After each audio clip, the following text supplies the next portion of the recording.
Praise the Lord for being here. Thank God for TCT. The gospel is so precious, so important. We've got so many that are lost and dying without Christ.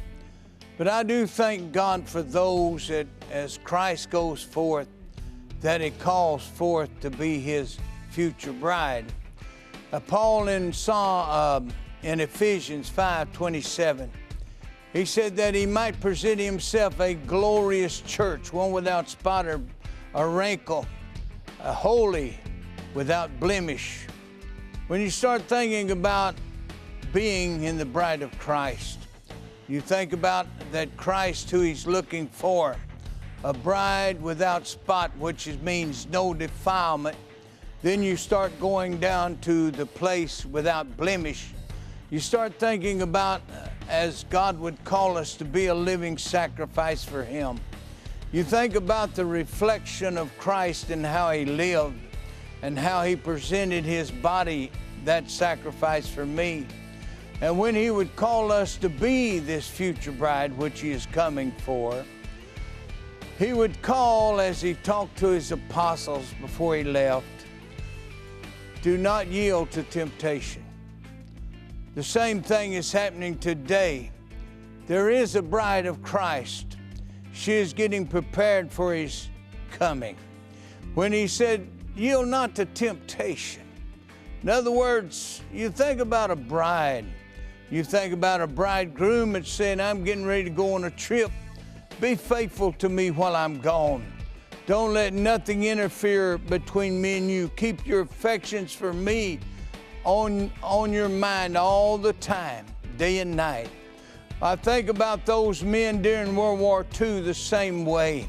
When many had left with a promise of a future bride coming back to consummate a marriage, and they'd say, be faithful to me, be true to me. But as they leave, the false lovers come by. They start wooing her away from His affection. The same thing is happening today.